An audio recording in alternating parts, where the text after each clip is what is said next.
송구 영신 예배 때도 말씀드린 바와 같이 지난 한 해는 코로나19 바이러스로 인해서 다사다난한 정도가 아니라 아주 험난했던 한 해를 보낸 것 같습니다.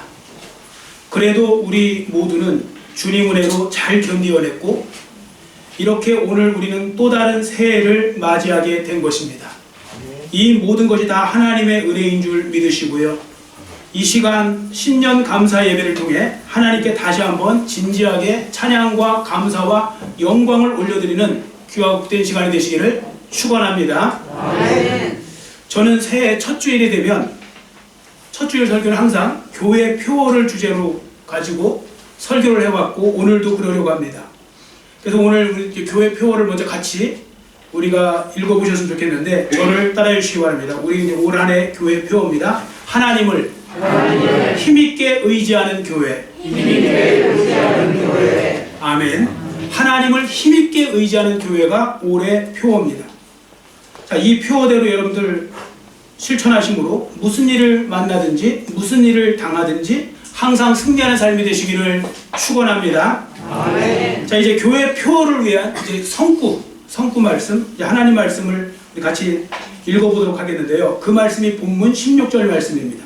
자, 16절 말씀 같이 읽습니다. 사울의 아들 요나단이 일어나 수풀에 들어가서 다윗에게 이르러 그에게 하나님을 힘있게 의지하게 하였는데. 아멘. 자, 이 사무엘상 23장 이제 지금 16절 말씀이 이제 표어에 대한 성구 말씀입니다. 다 외우시면 좋고요. 못 외우시겠으면 끝에 부분 그에게 하나님을 힘있게 의지하게 하였는데 이 부분만 외우셔도 좋겠습니다. 자, 그러면 이제부터 왜 하나님께서 주의 종인 저에게 오늘 올해 우리 교회에 이 말씀을 주셨는지 그 이유에 대해서 그 목적에 대해서 말씀을 드리도록 하겠습니다. 자, 먼저 본문 15절을 같이 읽습니다. 15절 말씀 함께 읽겠습니다. 다윗이 사울이 자기의 생명을 빼앗으려고 나온 것을 보았으므로 그가 광야 수풀에 있었더니. 아멘. 지금 다윗이 10이라고 불리는 광야 수풀에 있었다고 했는데 다윗이 왜 여기까지 오게 되었는지를 아시면 이제 또 아시는 게 중요하죠. 아시면 다윗의 심정을 좀 더 잘 이해하실 것입니다. 사실 이때 다윗은요 굉장히 마음이 아팠어요. 배심감과 여러 가지 상처로 인해서 굉장히 마음이 아팠다고요. 그 이유가 무엇인가 하면요. 자, 본문 1절부터 보시면 이런 내용이 나와요. 그 그일라라는 성읍이 있었는데 그일라 성읍에 블레셋이 쳐들어온 거예요. 블레셋 군대가. 그래서 그일라 사람들은 다 죽게 생긴 거예요. 뭐 죽든지 노예가 되든지 둘 중에 하나 아니겠습니까? 그런데 그때 하나님의 명을 받은 다윗이 그 당시에 부하가 600명 정도밖에 안 됐는데 그 600명을 데리고 가서 싸워요. 죽기 살기로. 그래서 그 그일라 사람들을 블레셋으로부터 건져줘요. 물리친다고요. 블레셋을 기적적으로. 정말 목숨 걸고 싸운 거예요. 왜? 600명만 갖고 그 많은 사람들하고 싸웠으니까요. 자, 이렇게 해서 이제 그일라 성읍이 이제 구원을 받은 거죠. 자, 그런데 누군가가요 사울왕에게 일러 바쳐요. 다윗이 여기 있다고, 그일라에 있다고. 그랬더니 그일라 사람들이 야, 이거 이렇게 하다가 우리가 또 사울한테 우리가 또 손해보는 거 아니야? 우리가 해대는 거 아니야? 그래서 사울왕에게 혹시 자기들이 해를 당할까봐 일러 바쳐갖고, 아니 다윗을 아예 잡아갖고 넘겨주려고 그래요. 여러분, 이거 정말 말이 안 되는 거 아닙니까? 배은망덕도 유분수라고 하잖아요. 자기들 목숨 걸고 지켜주고 붙들어주고 구원해줬더니 자기들한테 조금 손해갈까봐요. 이 사울왕에게 넘겨주려고, 이 다윗을 넘겨주려고 그렇게 시도를 한 거예요. 이거야말로 진짜 배신하는 거 아닙니까? 근데 이걸 다행히도 하나님이 미리 알려주세요. 다윗에게. 야, 지금 그일라 사람들이 너 넘겨줄 거니까 빨리 이제 피하라고. 그래서 거기서 피해서 도망 나와서 여기저기 저기 다니다가 도착한 곳이 이 10이라는 광야 수풀에 여기 와서 숨은 것입니다. 여러분, 다윗의 입장에 생각해 보세요. 다윗도 사람 아닙니까? 사람인데 얼마나 마음이 상했겠습니까? 나는 자기들에서 목숨 걸고 싸워줬더니 자기들은 자기들한테 조금 해가 될 것 같으니까 자기를 지금 잡아서 넘겨주려고 그래요. 그러니까 그런 것 때 사람들이 뭔가 은혜를 베풀 때 적어도 은혜는 못 베풀정지어정 가만히라도 있어야 되는데 오히려 나한테 해를 주려고 해요. 그때 얼마나 많은 상처가 생겨납니까? 배신감과 서운함이 물밀듯이 밀려 들어왔겠죠. 그리고 한편에서 보면요, 다윗은 두려웠어요. 왜 두려웠느냐면요. 여러분 잘 생각해 보세요. 사람이요, 이렇게 내가 목숨 걸고 도와준 사람도 나를 신고할 정도면, 왕에게 내가 구해주지 않은 사람도 신고할 거 아닙니까? 당연히 내가 목숨 걸고 구해준 사람도 신고하는데, 그러니까 온통 다 나를 본 사람은 사울왕한테 가서 사울왕에게 신고할 사람들이에요. 고발할 사람들이에요. 그러니까 두렵겠죠. 다 피해 다닐 수밖에 없는 거 아니겠습니까? 지금 그러한 상태에서 크게 마음이, 그 심령이 지친 상태에 있었던 겁니다. 더군다나 자기를 잡아 죽이려고 하니 사울왕의 집념은 얼마나 강한지요? 계속 추격해 들어오는 거예요. 도대체 포기할 줄을 몰라요. 여러분 아시죠? 사람들이요, 가장 낙심하고 상심하고 좌절하고 절망하기 쉬울 때가 언제인지 여러분들 아실 겁니다. 그때가 언제냐면요, 끝이 없을 때, 끝이 없어 보일 때. 여러분들 고난도 어려움도 몇 날 며칠에 끝날 거라고 생각하면 사람이 희망을 갖고 기다리잖아요. 어쨌든 그때까지만 버티면 되니까. 근데 끝날이 안 보이는 거예요. 도대체 사울왕이 언제 끝을 낼지 모르니까 막연하게 기다려야 되니까, 그러한 속에서 희망을 갖고요, 마음을 굳게 하는 일 절대 쉬운 거 아닙니다. 어려운 겁니다. 근데 이 말씀을 들으니까 뭐 어떠십니까? 마치 요즘 우리나라 같지 않아요? 우리나라도 지금 코로나랑 지금 전쟁을 하고 있잖아요. 근데 마치 이런 것 같아요. 제가 이 말씀을 지난주에 묵상하다가 보니까 우리도 다윗왕과 같이 코로나19로부터 도망 다니는 것 같고요. 지금 우리 열심히 도망 다니고 있고, 코로나나 기세 좋게 사울왕과 같이 우리를 추격하고 오는 것 같아요. 점점 뭔가 좁혀 들어오는 것 같지 않아요? 온갖 확진자들이 점점 이제 우리나라도 한 60만 명 정도 되다 보니까 점점 뭔가 좁혀 들어오는 느낌? 뭐 그런 거죠. 근데 문제는 뭐냐면요, 이 코로나가 언제 어떻게 종식될지 알 수가 없다는 것입니다. 작년만 해도 뭐 작년 초에 끝날 거다, 뭐 하반기에 끝날 거다, 뭐 그랬더니 다시 시작이다, 뭐 이러고 뭐 그러고 있으니까 언제 끝날지 모르니까, 특히 코로나 두려워하는 분들은 지금 하루하루가 정말 피를 말리면서 가고 있더라고요. 마치 점점 더 강한 기세로 다윗을 추격하고 있는 사울왕을 보는 것처럼 이 코로나가 이렇게 덤벼들고 있는 것입니다. 자, 그러니까 한번 생각해 보세요. 당시에 다윗이 얼마나 힘들었을까요, 마음이. 그는 너무 힘든 시간 속에 있었던 겁니다. 그런데 그때요, 사울의 아들 요나단이 갑자기 오더니 다윗에게 위로와 격려의 말을 전해주는 겁니다. 그 말씀이 올해 교회 표어예요. 그 말씀이 16절인데 16절 말씀을 다시 한번 우리 큰 소리로 읽어보도록 하겠습니다. 16절 같이 읽습니다. 사울의 아들 요나단이 일어나 수풀에 들어가서 다윗에게 이르러 그에게 하나님을 힘있게 의지하게 하였는데. 아멘. 요나단은 다윗에게 하나님을 힘있게 의지하게 만들었다는 겁니다. 분명히 그의 말에는 안 쓰여있지만 하나님을 힘있게 의지하라는 말씀도 분명히 들어있었겠죠. 그리고 이 말씀은 다른 말로 이렇게 요나단이 다윗에게 말하는 겁니다. 내 영혼을 나는 사랑하는 친구여, 이렇게 힘들수록 더욱더 하나님을 의지해야 돼. 알았지?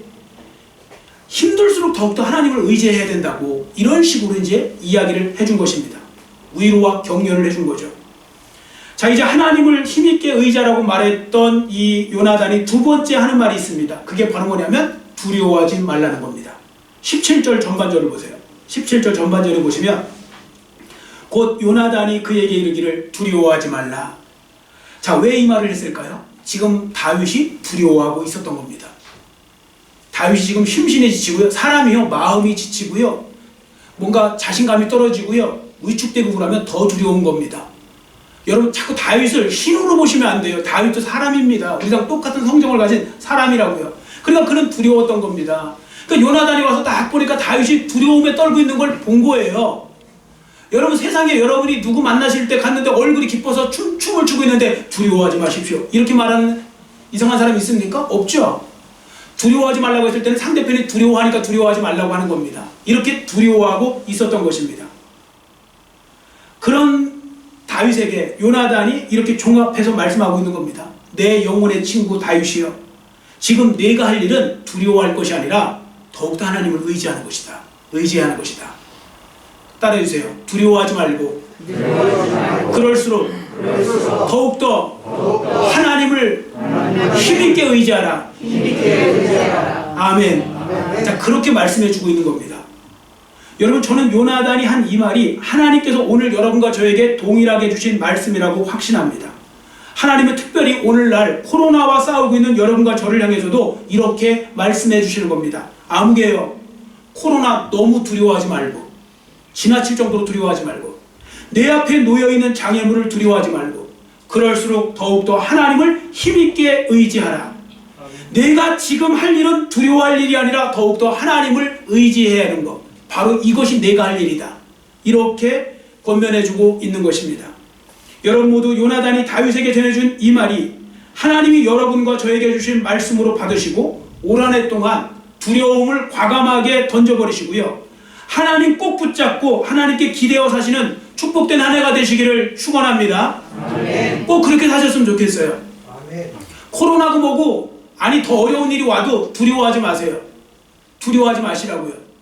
오히려 두려워하니까 두려워할 일이 생기는 거예요. 욥기서의 말씀 아시죠? 사람이 두려워하면 그 두려움이 생겨요, 나한테. 그 처음부터 아예 그걸 물리쳐버리라고요. 두려움을 벗어버리라고요.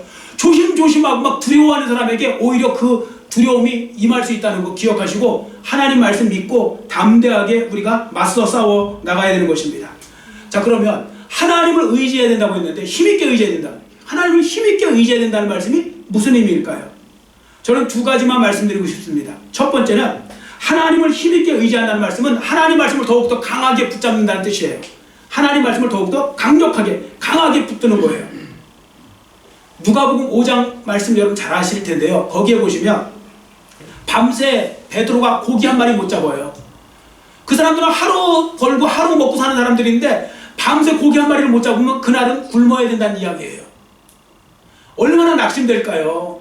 생계가 딸려있고 가족이 있는데 그런 속에서 베드로가 낙심하고 있고 마음이 상심되는 건 당연하겠죠. 그런데도요, 베드로는 굉장히 성실한 사람이에요. 그 다음날 또 준비를 하는 거예요. 왜? 그 다음날 또 가서 그날 밤이죠. 밤에 고기를 잡는 거예요. 갈릴리 바다에서는. 낮에는 고기를 못 잡아요.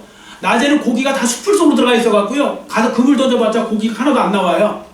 그러는 속에서 이제 그 베드로가 성실하게 그물을 씻고 있어요. 왜 그물을 씻었느냐면 그물에 해초 같은 게 걸리니까 그걸 정리해 나가는 거예요. 그래서 성실한 거죠. 그런데 그러한 베드로에게, 낙심하고 상심해 있던 베드로에게 예수님이 찾아오시더니 뭐라고 말씀하시냐면, 베드로야 깊은 데로 가서 그물을 내리라. 어떤 걸 당연한 말씀하셨네 하는데 당연한 말씀이 아니고요, 이상한 말씀을 하신 거예요. 지금 말씀드린 대로 제가 갈릴리 바다를 직접 가봐서 저도 확인해 봤는데 갈릴리 바다는 낮에는요, 아침에는 저 깊은 데로 가면 고기 한 마리 없어요. 다 잠자러 숲을 속으로 가해 쪽으로 빠진다고요. 그러니까 목수 출신 예수님이 갑자기 깊은 데로 가서 그물을 내리라고 하니까 그 어떻게 보면 그 베드로 입장에서 참 난감하네 하지 않겠습니까? 그런데도 어떻게 말했는지 우리 한번 읽어보겠습니다. 앞에 보시고 누가복음 5장 5절 같이 읽습니다. 시몬이 대답하여 이르되 선생님, 우리들이 밤이 새도록 수고하였으되 잡은 것이 없지만은 말씀에 의지하여 내가 그물을 내리리이다. 아멘. 여기 보시면 말씀에 의지하여, 이걸 굳이 한 이유가 있어요. 예수님, 지금 제 생각이 도무지 이해가 안 가거든요. 아니, 제가 지금 몇십 년 동안 지금 여기서 고기 잡은 사람인데, 어부인데, 아니 깊은 데 가면 고기 없는 거 아시는데도 왜 깊은 데 가서 그물을 내리라고 하실까요?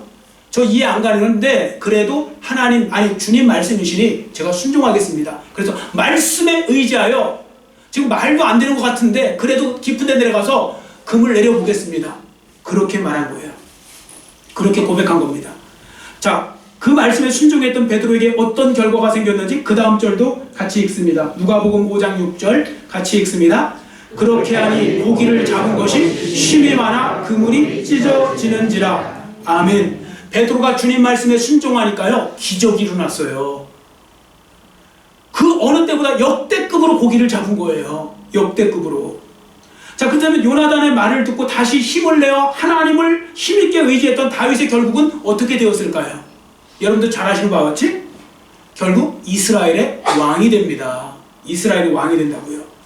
자, 그렇다면 오늘 여러분과 제가 오늘 주신 말씀을 기억하고 정말 올 한 해 여러분이 정말 이 말씀대로 순종하여서 살면 하나님께서 여러분에게 어떻게 하실까요? 승리하게 만들어 주실 줄 믿습니다.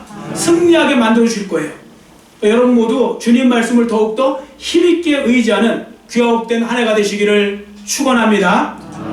자, 두 번째, 하나님을 힘있게 의지한다는 건 지금보다 더 많이 더 열심히 기도한다는 겁니다. 더 많이 더 열심히. 왜냐하면 기도야말로 여러분이 실제적으로 하나님께 부르짖어 도움을 구할 수 있는 은혜의 통로니까요. 여러분 한번 생각해 보세요. 여러분이 기도를 하는 이유가 뭡니까? 왜 시간 나오셔서 하나님 앞에 기도합니까? 하나님을 의지하기 때문에 기도하는 거 아닙니까? 나는 하나님을 의지하지도 않는데 기도한다. 그런 분이 있습니까? 그런 분들 없을 겁니다. 당연한 겁니다. 하나님을 의지하기 때문에 기도하는 거죠. 여러분 사람들이 위기를 당할 때 보면요, 내가 지금 누구를 의지하는지 보면 딱 나와요. 입으로는 저는 하나님만 의지해요. 목사님 아시죠? 저 예수님만 의지하는 거 아시죠? 그거 말 100번 1000번 하셔도 소용없어요. 어떻게 할 수 있느냐면 여러분이 딱 어려운 일이 갑자기 생기잖아요. 돌발적으로 생기잖아요. 그때 여러분 입에서 제일 먼저 나오는 사람, 나오는 존재, 여러분 생각에 제일 먼저 떠오르는 사람, 지금 누구한테 내가 지금 뭔가 이렇게 의지해야 되지 뭐 이렇게 하면서 딱 떠오르는 존재가 부모일 수도 있고 부부일 수도 있고 누구일 수도 있고 친구일 수도 있고 하나님일 수도 있고 뭐 다 있지 않겠습니까? 그 사람 첫 번째 떠오르는 그걸 나는 의지하고 있는 거예요. 여러분 100번 1000번 이야기해봤자 아무 소용없습니다. 예를 들어 여러분 불심이 가득한 사람을 보면요, 불교신자 불심이 가득한 사람은 어려운 일 있으면 불상 앞으로 달려가서 막 뭐 요구하고 간구하고 그럴 겁니다. 왜? 부처를 의지하기 때문에 그렇게 하는 거 아니겠습니까? 이슬람 신앙이 뜨거운 이슬람 신자는 제일 먼저 어디를 찾아갈까요? 이슬람 사원 찾아가겠죠. 그리고 알라신을 찾고 마호메트를 찾으면서 구할 것입니다. 왜? 그 믿음에 자기는 알라신, 마호메트가 자기를 구원해 줄 거라고 믿으니까요. 마찬가지 아닐까요? 여러분, 예수님을 믿는 여러분과 저가 정말로 하나님을 힘있게 의지한다면 우리는 누구 앞에 날마다 달려나올까요? 하나님께 달려나오고 하나님께 기도하게 되어 있는 것입니다. 자, 그래서 이사야 26장 13절은 이렇게 기록합니다. 앞에 보시고 같이 이사야 26장 13절 큰 소리로 읽습니다. 여호와 우리 하나님이시여, 주 외에 다른 주들이 우리를 관할하여 싸우나 우리는 주만 의지하고 주의 이름을 부르리이다. 아멘. 저는 이 말씀 준비하면서요, 제가 몇 번 외쳐봤어요. 진짜 막 마음에 확 이 말씀이 오더라고요. 그래서 제가 이렇게 말했습니다. 나는 주만 의지하고 주의 이름만 부르리이다. 올 한해 나는 주만 의지하고 주님 이름 부르리이다. 주님께서 책임져 주실 줄 믿습니다 하면서 이렇게 간구했습니다. 여러분들도 이렇게 소원하기를 원합니다. 한번 저를 따라해주세요. 나는 주만 의지하고 주의 이름을 부르리이다. 아멘. 꼭 이렇게 살아가셨으면 좋겠습니다. 그래서 정말로 올 한해 하나님을 힘있게 의지하고 싶으시면요, 하나님 말씀 더욱더 꼭 붙잡으시고요, 그리고 더 많은 기도와 함께 하나님 앞에 간구하시면서 하나님을 의지하면서 하나님의 놀라운 역사를 기대하면서 살아가시면 하나님께서 반드시 그렇게 만들어 주실 줄 믿습니다. 자, 이제 성도들이 하나님 말씀을 의심 없이 믿고 그 말씀대로 실천하여서 하나님을 더욱더 힘있게 의지하게 될 때 어떤 은혜가 주어지는지, 이 말씀대로 순종할 때 어떤 은혜가 임하게 되는지를 우리가 보도록 하겠습니다. 먼저 본문 19절부터 보시면요, 마지막 절까지 보시면, 본문 19절부터 마지막 절까지 보시면 다윗이 또 한 번 큰 위기를 겪는 것을 볼 수 있습니다. 왜냐하면 그일라 사람들이 배신한 것이 아니라, 그러니까 그일라 사람들만 배신한 것이 아니라 지금 다윗이 머물고 있는 10이라는 지역에 살고 있는 사람들도요, 다윗에게 현재 위치를 알려주었기 때문에 그렇습니다. 그러다 다윗이 어디 있는지를 알게 된 사울은요, 이번에는 반드시 잡으리라는 각오를 갖고 군대를 동원하여서 지금 다윗을 큰맘 먹고 또 다시 추격해 들어오는 것입니다. 실제로 본문 25절부터 보시면요, 다윗이 마온 황무지까지 이제 도망을 가요. 일단 다윗이 이제 급하게 피해요. 갔는데 사울왕이 너무 기습적으로 공격해 들어와서요, 거의 붙었어요. 거의 다 이제 따라잡힌 거예요. 그래서 약간 산으로 하면요, 이렇게 조그만 골짜기예요. 이쪽 산, 이쪽 산에 거의 마주보고 있는 거예요. 그 다윗이 이쪽으로 가니까 이제 이쪽도 잡으러 이제 서로 이제 양쪽에서 움직이고 있는 거예요. 그런 속에서 지금 있는 절박한 상황이었거든요. 이제는요, 도가내든 쥐예요, 다윗은. 이제 잡히는 건 시간 문제라고요. 그런데 어떤 일이 벌어진지 아십니까? 아주 놀라운 일이 하나 벌어졌습니다. 갑자기요, 블레셋 군대가 쳐들어와요. 그래서 이스라엘을 쳐들어오는 거예요, 블레셋이. 그래서 전령이 와갖고요, 급히 사울왕에게 막 지금 블레셋 군대 쳐들어왔다고, 지금 빨리 오셔야 된다고 그러는 바람에 사울 왕이 다윗 잡는 거 너무 하고 싶었지만 일단 나라를 빼앗기게 생겼잖아요. 그러니까 그럼 일단 블레셋과의 싸움이 먼저라 생각하고 거기서 다 잡은 다윗을 놓고 그냥 뒤돌아가고 지금 부지런히 가서 싸워요. 그리고 나중에 그 블레셋에 의해서 패배하게 되고 그리고 나중에 어떻게 됩니까? 죽어요. 자기가 자살한다고요. 사울 왕이 내가 이방인한테 죽을 수 없다 그래갖고 자기가 자살한다고요. 이렇게 비극으로 끝이 나요. 사울 왕은. 자, 여하튼 여기에 보시면요, 27절 28절을 보시면 이제 그 내용을 우리가 볼 수 있는데 27절 28절 우리 한번 같이 읽겠습니다. 전령이 사울에게 와서 이르되 급히 오소서 블레셋 사람들이 땅을 침노하나이다. 이에 사울이 다윗 뒤쫓기를 그치고 돌아와 블레셋 사람들을 치러 갔으므로 그곳을 셀라 하마 느봇이라 칭하니라. 아멘. 자, 여러분 저를 보세요. 이거 지금 이 모든 된 일 누구의 작품인지 아시죠? 이거 누구의 작품입니까? 하나님의 작품이에요. 하나님의 작품. 상황과 환경에 연연하지 않고 무조건 믿음을 가지고 하나님을 힘있게 의지하는 다윗을 보시고요, 하나님께서 친히 간섭하여 주셔서 죽을 듯 하는데 하나님께서 구원해 주시는 거예요. 하나님께서 건져 주시는 거예요. 여러분, 하나님께서 왜 하나님의 자녀들인 저와 여러분을 향해서 하나님을 힘있게 의지하라고 하셨는지 아셔야 됩니다. 그것은요, 생사화복을 주장하시는 분이 하나님이시기 때문에 가장 안전한 도움을 받을 수 있는 것입니다. 여러분 기억하세요. 우리 하늘아버지가 되시는 하나님 아버지께서는요, 온 우주 만물을 지으신 창조주이시고요, 온 우주와 온 인류사를 주장하시는 역사의 주관자이시고요, 여러분 한 사람 한 사람의 개인사를 주장하시는 주관자가 되시고 구원자가 되시고 역사의 어떤 섭리자가 되시는 것입니다.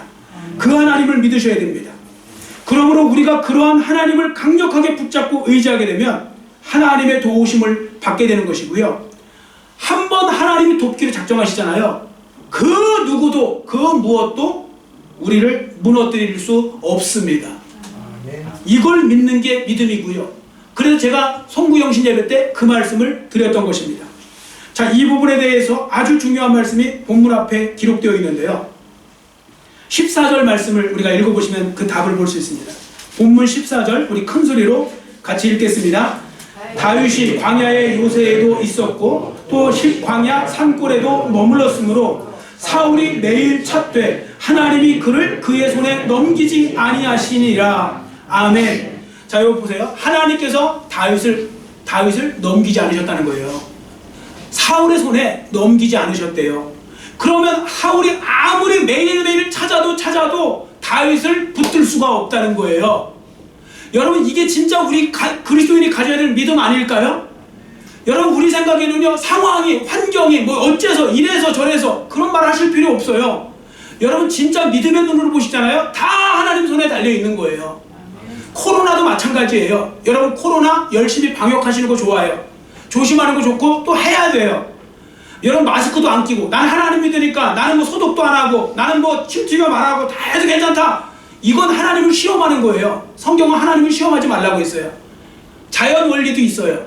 그런데 그렇게 조심한다고 해서만 또 무조건 되는 거냐? 그것도 아니에요. 하나님이 붙들어 주시고 잡아 주셔야 보호함을 받는 것입니다. 이걸 믿는 게 믿음이라고요. 우리도 그런 안타까운 사실 보지 않습니까? 코로나 피하려고 백신 맞다가 죽어요. 무엇을 위해서 죽은 거예요? 어떤 사람은 다 조심했는데 마지막에 가서 한 번에 그냥 걸려요. 조심했는데 조심하느라고 이것도 못하고 저것도 못했는데 나중에 아무것도 아닌 것에 의해서 걸리기도 하고, 어떤 분은 또 열심히 할 거 다 했는데도 안 걸리기도 하고, 뭐 이걸 갖다가 다 어떻게 우리가 다 설명할 것입니까? 설명은 하나밖에 없어요. 생사화복은요, 하나님께 달려있는 겁니다. 그래서 제가 너무 두려워하지 말라고 말씀드린 이유는 하나님의 손에 달려 있으니까요. 하나님의 손에 달려있는 줄 믿으시기를 축원합니다. 이 믿음이 없으면 우리는 항상 세상 사람들의 소리에 귀를 기울이고 거기에 울어질 수밖에 없는 것입니다. 자, 그렇습니다. 사울왕의 생각에는요, 조금만 더 노력하면 다윗을 잡을 것으로 지금 여겼잖아요. 근데 생사화복이 주님 손에 달려있고 주님이 넘겨주지 않으니까요, 손 못 대더라는 것입니다. 여러분, 다니엘서 제가 몇 달 전에 작년 초에쯤에 다니엘서 설교하면서 제가 말씀드린 거 있어요. 그때요, 처음에 다니엘서 1장 1절부터 보시면요, 여호야김 왕 때 그 여호야김 유다 왕 여호야김과 뭐 다니엘 뭐 이런 여러 사람들이, 귀족들이 잡혀가요, 바벨론으로. 그럼 바벨론 사람은 내가 잡아간다고 생각하잖아요. 근데 거기에 뭐라고 써있느냐면요, 주께서 그들을 넘기셨더라 그랬어요. 주께서 심판하시느냐고요. 그 유다의 왕과 그 일부 신하들을 갖다가 바벨론 왕에게 넘겨주셨다고 그랬어요. 넘기셨다.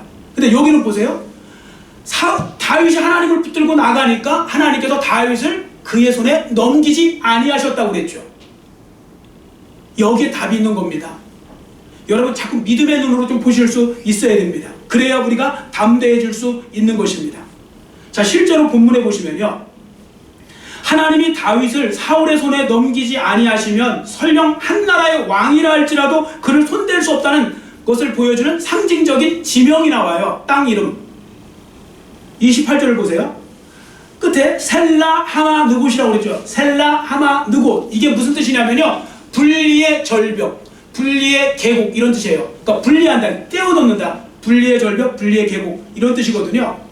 무슨 말씀인가 하면, 그 당시에 다윗과 사울이 군대가요, 거의 정말 붙을 정도로 이렇게 있었잖아요. 계곡 하나 두고 있었잖아요. 마주보고 있었잖아요. 근데 거기에 하나님이 분리의 장벽을 치셨다는 거예요. 딱 분리시켜 놓으니까 여기서 여기를 침투 못하는 거죠. 요즘으로 말하면요, 우리 방탄유리 같은 거 딱 놓고서 보면 다 붙은 것 같은데도 결국 거기를 못 넘어오는 것처럼 그렇게 만들어 놓으시더라는 것입니다. 여러분, 하나님께서 하나님을 힘있게 의지하고 여러분이 사려고 노력하실 때 하나님께서 올 한해 여러분과 코로나 바이러스 사이에 분리의 장벽을 세워주실 줄 믿습니다. 아멘. 하나님께서 올 한해 여러분에게 어려움과 그런 장막에서 여러분을 분리시켜 주시기를 원하고요, 분리의 장벽을 세워주실 줄 믿습니다. 아멘. 그리고 가장 궁극적으로 하나님께서 올 한해 사탄 마귀가 틈타지 못하도록, 여러분에게 역사하지 못하도록 하나님께서 그 사이에 분리의 장벽을 만들어 주실 줄 믿습니다. 아멘. 셀라 하마 느곳, 분리의 절벽, 분리의 장벽이 오늘 우리에게도 임할 수 있는 거예요. 누구에게요? 하나님을 정말로 믿고 힘있게 의지하고 생사화복이 주님께 달려있음을 믿고 그 하나님을 믿고 담대히 나가는 사람에게. 여러분, 코로나 너무 두려워하지 마시라고 제가 분명히 말씀을 드렸습니다. 그냥 담대하게 하실 일은 하세요. 조심하면서 하세요. 그러면 하나님께서 도와주실 거고, 하나님께서 붙들어 주실 것이고, 하나님께서 결국은 안전하게 지켜주실 것입니다. 이 믿음을 갖고 올 한해 여러분들 사셨으면 좋겠고요, 지금까지 신앙생활한 것 중에서 가장 힘있게 하나님을 의지하고 살아가는 여러분 모두의 삶이 되시기를 간절히 빌고 원합니다. 아멘. 기도하겠습니다.